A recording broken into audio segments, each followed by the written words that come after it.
Podcast.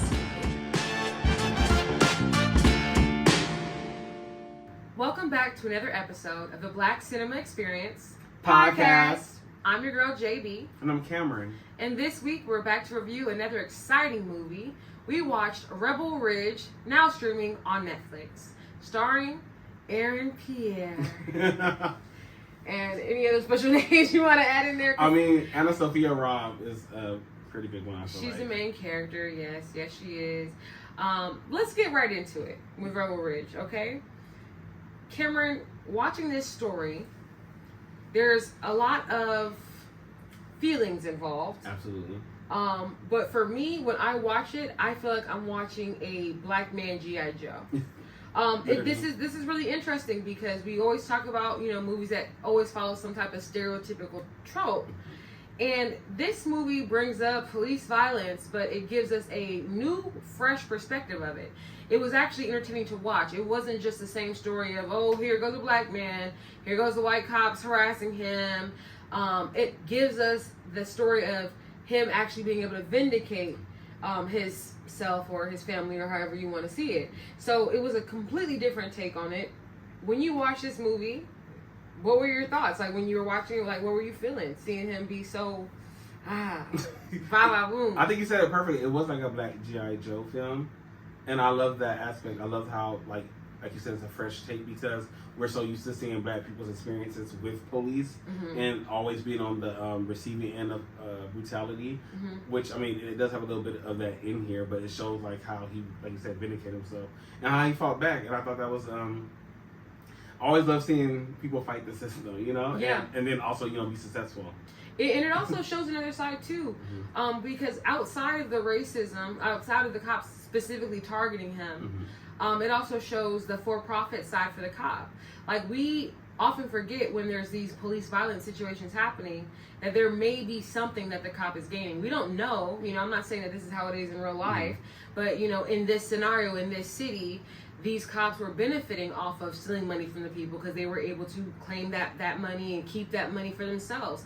So, like, it was one of those things, and then in their mind, it was lawful, right? It was, like, okay to do. So this is another instance where we're seeing the cops not just target him as a black man, but also target him as a person that they can profit off of.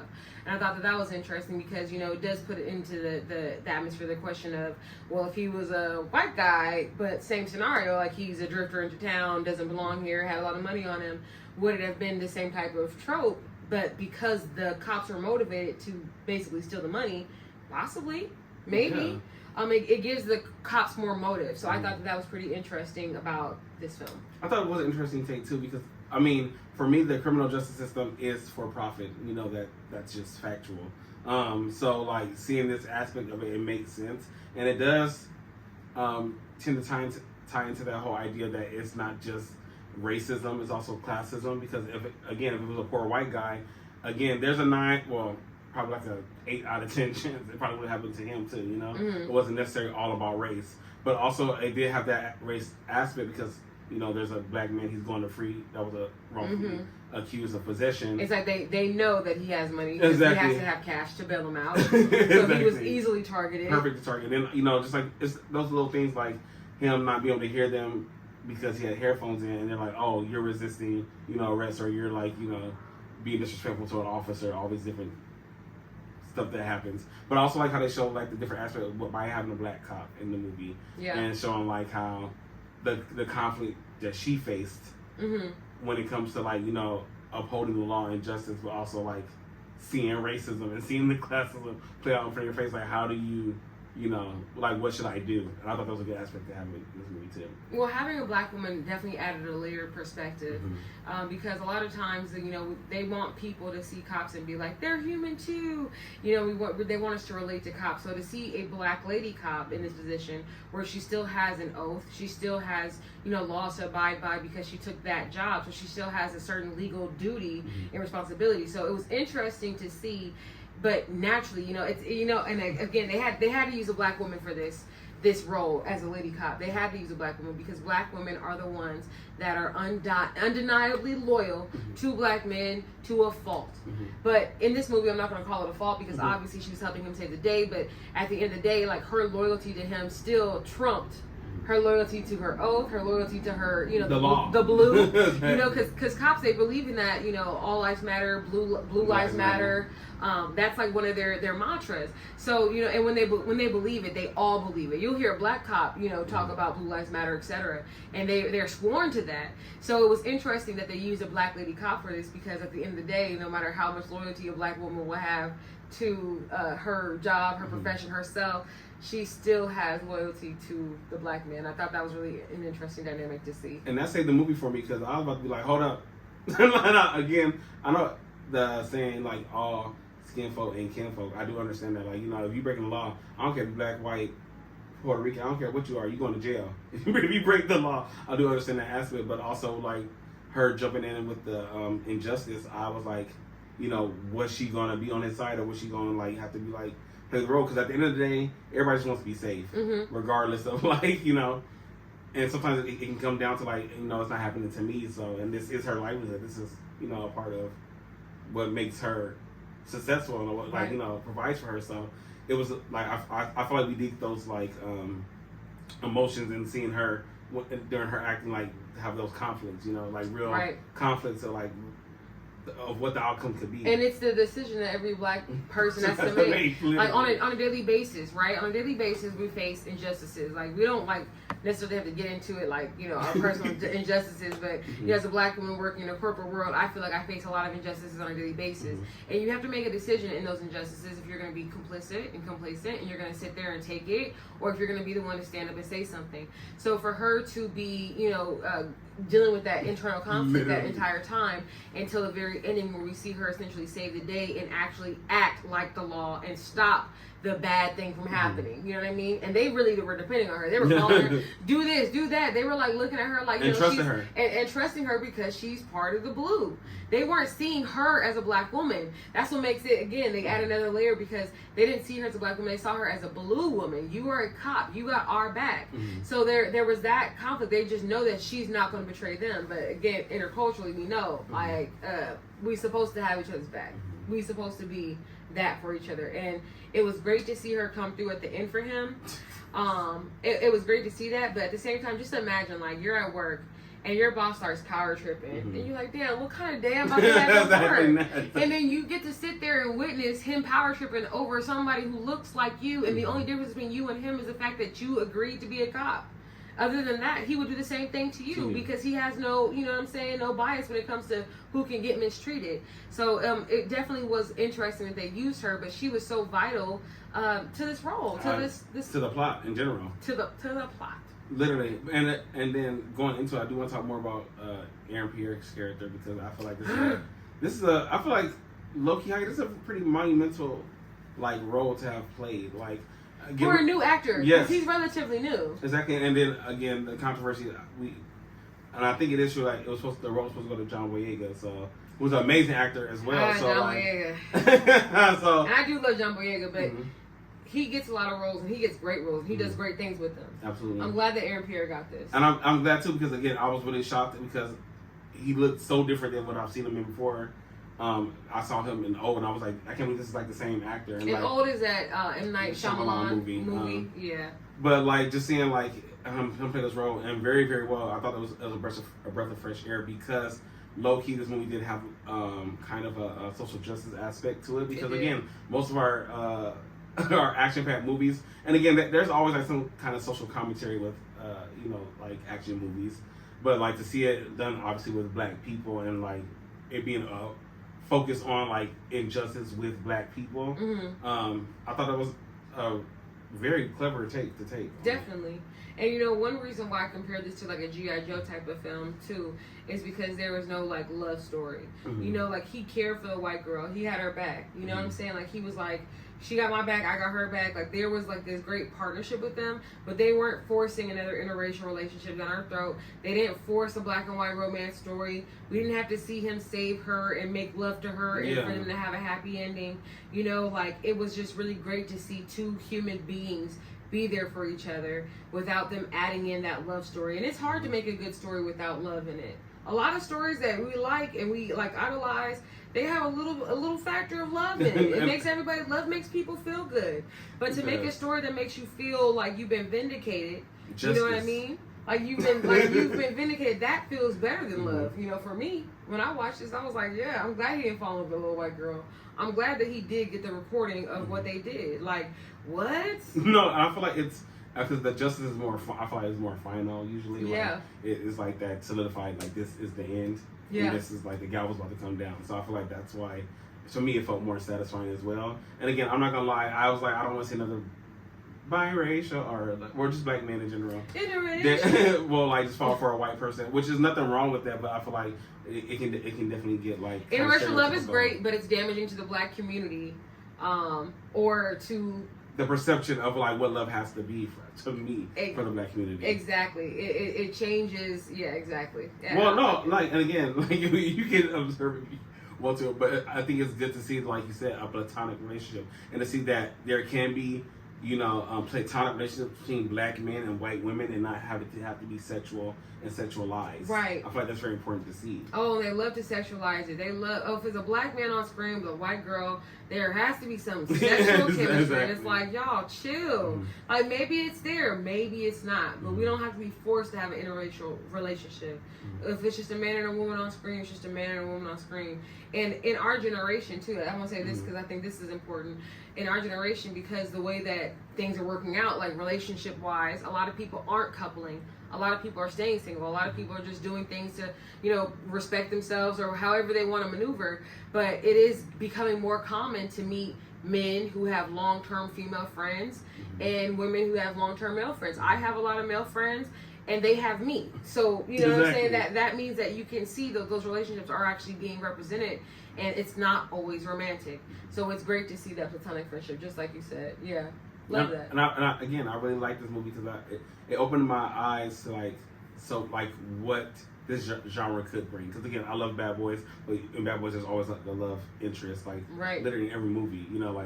They're trying to save their loved ones or whatever. And I say Bad Boys because I feel like another good black action packed movie. Good. But that's like a blockbuster level. Like I feel like this movie is.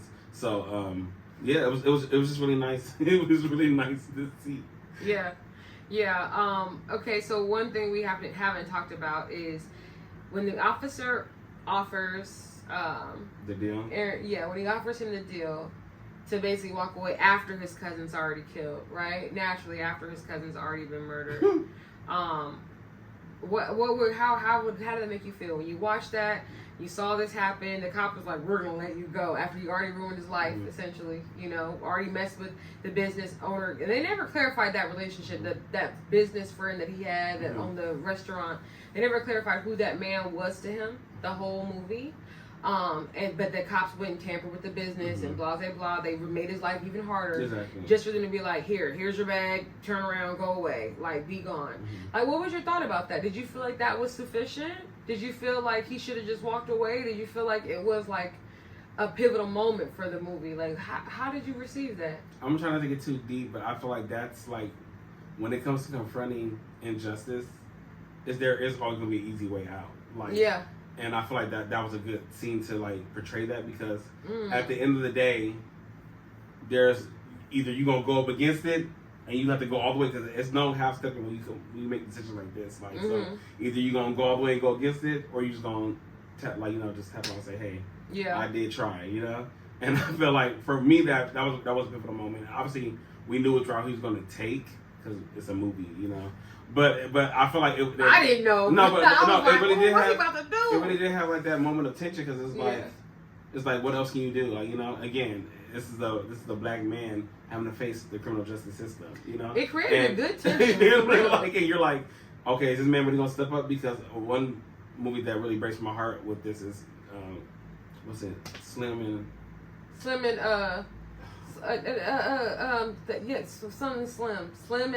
I wanted to say Queen and Slim. Queen and Slim, yes. I can't believe that It took me so long. No, I couldn't think. It was on my tongue. It's fine. I was gonna say Queenie. We did an episode on Queenie, so I'm gonna say Queenie. So it's not Queenie. Queen and Slim. Yeah. But because we see them taking that risk, and we see.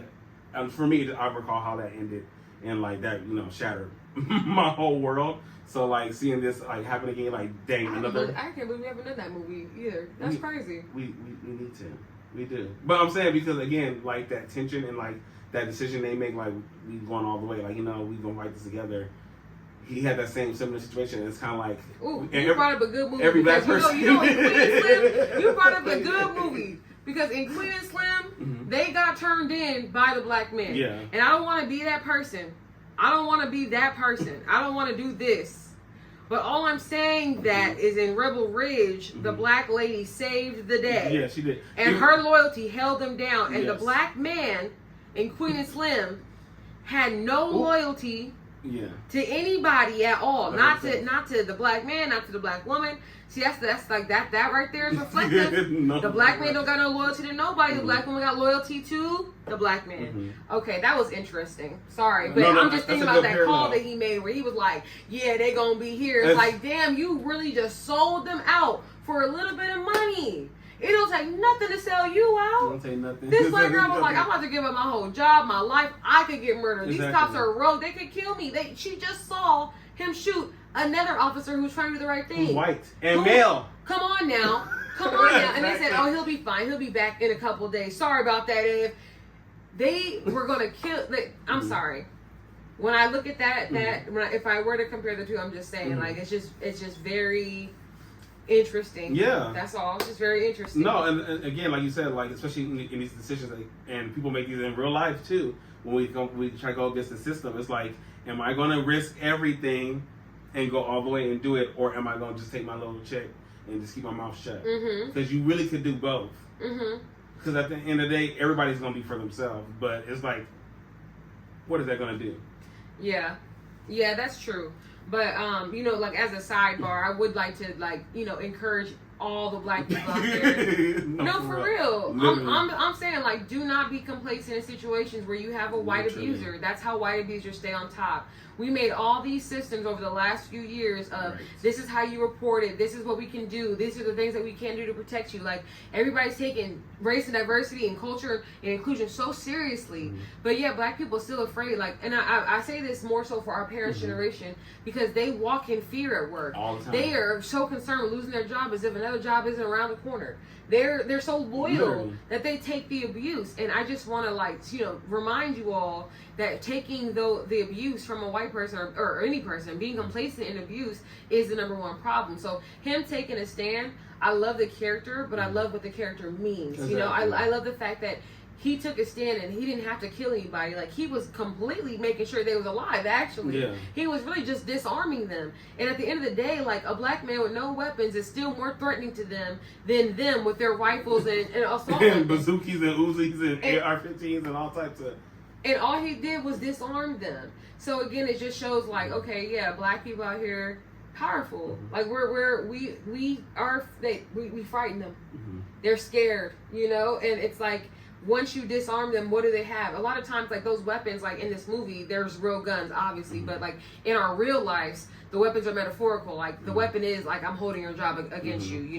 The weapon is like whatever thing they have against you. Like, like landlords and properties, like, they're holding things against you. They're holding they're dangling that carrot above you. You know what I mean?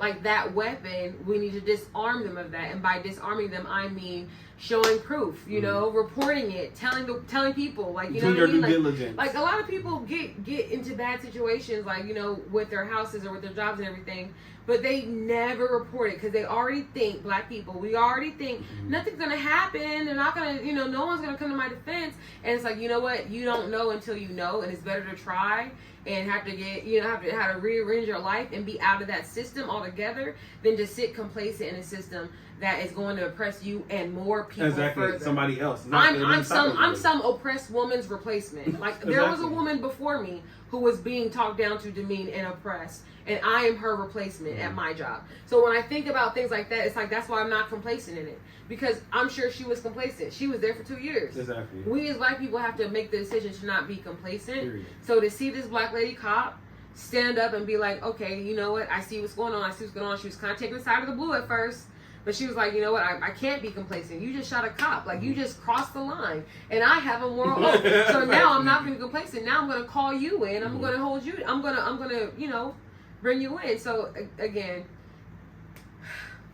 no, that movie was good. No, that's what I'm saying. And that's why I like it, because I feel like, again, I don't want to act like, oh, you're getting too deep into the movie, but I feel like all these things matter. in the decision, especially for a black person. I feel like we're watching again from a different perspective, you know. Right. Like I feel like I don't know if a white person would have saw like, was it that deep, you know? Mm-hmm. And again, would it have been that deep if it was a white woman?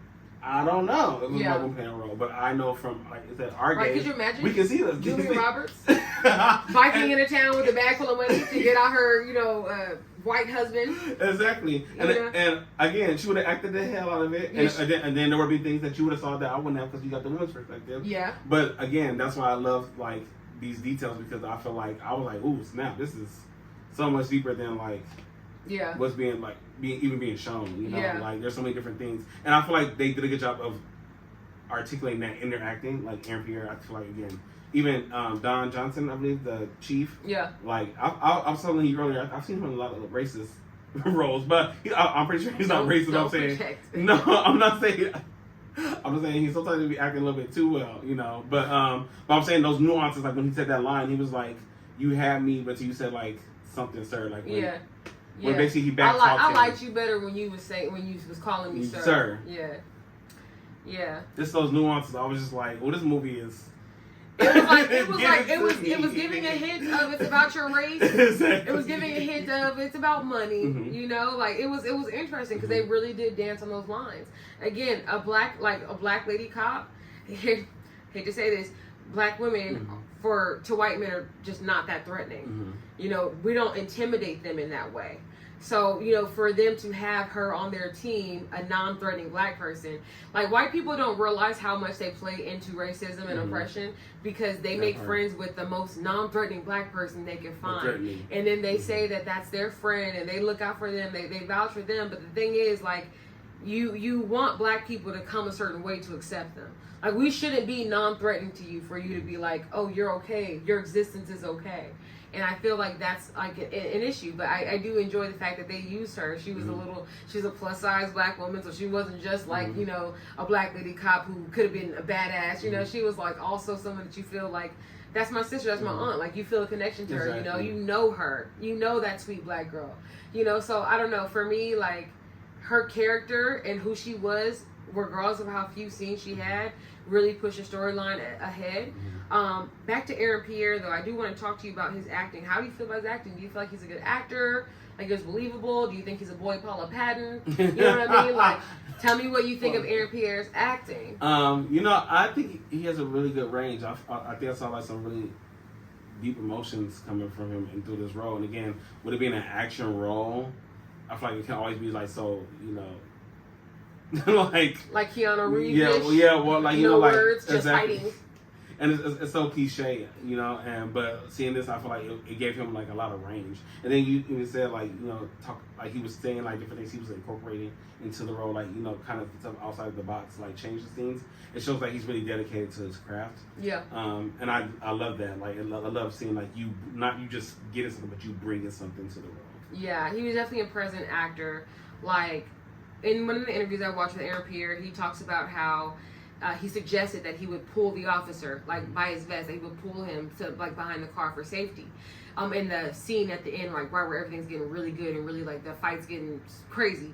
And they were saying like, "Are you sure you want to do that? Because he's a lot heavier than you." And they were saying like, "It's a lot," And he was like, "I'm gonna be tired doing this," but he was like, "I gotta push through because this is really gonna make this scene and take it to the next level." And it did. Which again, as an actor, it's like give Aaron Pierre his kudos, give him his flowers because. To be an actor is not memorizing lines, and it's not knowing where to stand. It's being able to be present in an experience that's not truly yours, but you are living in it as if it is. Like, you know what I mean? So, like, he's in that moment. Imagine reading the lines, reading the script, you're like, okay, this is how I'm going to work it out, this is how I'm going to figure it. And then being able to create a suggestion like that, that changes the scene and makes it even more action hero-esque, right? He carried him like he was a feather. You know what I'm saying? And that man is bigger than him. Like, you know what I'm saying? Like, that was really important. So, Aaron Pierre, just as an actor, to be able to have that, like, creativity and then that strength and confidence in himself and his craft, really impressive. Really impressive. Like, it was, like, again, and just his physicality throughout the entire movie, like, he was doing a lot. And, like, again, I was watching some interviews when he was talking about, like, just, like, his, like, fitness routines, stuff like that. And be able to stay fit. He has little muscles that I really like. The back The back ones, yeah. I'm like, dang, that they get that big anyway. Ooh, but like you said, like the devotion, you always can. I feel like you always can tell an actor who's really like devoted to the role and like who has essentially kind of become that person. Mm-hmm. And then people who are just like just doing it. Yeah. And I definitely feel like Netflix did a really good job with this one. Yeah, I felt him. And it wasn't just because he was pretty, and I know pretty privilege. Exactly. Like I don't like pretty privilege. It helps. You're not about to get anywhere with me just because you look good. But he was gorgeous, and he what was I saying? Did a gorgeous job. He was gorgeous, and he was good. No, he really was. He really was. I say literally give this movie a watch. Well, we know people have been watching it, but if you haven't watched it, definitely give Rebel Ridge a good a good moment to just stare at Aaron Pierre or whatever you were gonna do. I don't know. Was it a movie or was it a short? I just paused on his face. Just watch and find out. Yeah. Look at that man! Oh Jesus! But anyways, Cameron, for this movie, score. I'm gonna give it a solid 9 out of 10. That's a big score. It's good. You like this one? As far as I'm concerned. I love the spin that they took on the typical police brutality stuff. I feel like, a 9.5. Good. It only could have been at that 0.5 was only because there's no love story. And I'm a love story girl. But there also was the moment at the end where, he's got the tape now, but there's all these cops outside. Like, I would have loved to see a little bit more of his vindication. Like in the 90s and the early 2000s, when a movie had a big scene like that last little, 30 seconds of the movie was them walking out of the airport and all white, they didn't solve the mystery and everything is fine. Like, I would have loved to see a moment where he was walking out of court and maybe, he was on the steps of the court and the press was like, how does it feel to have won that lawsuit against the cops and won $3 million? And he would have been like, feels good. You want to all about the Benjamins ending. And I mean, it can work. It can work. I do enjoy happy ending. Now I have to wonder if he met more crooked cops or more crooked judges to get this situation right. Which would probably be the truth because which would absolutely be the truth. They're not going down that easy. They're not. They would never. They would never. Anyways, 9.5 out of 10. That's all we got for you on this one, guys. Go watch it. Make sure you go check it out. It's still streaming on Netflix. It's starring Aaron Pierre. Fellas, he is definitely your competition. Thanks for watching. It's true. Following my children. Thank you guys again for watching another episode of the Black Cinema Experience Podcast. Don't forget to like and subscribe. Bye.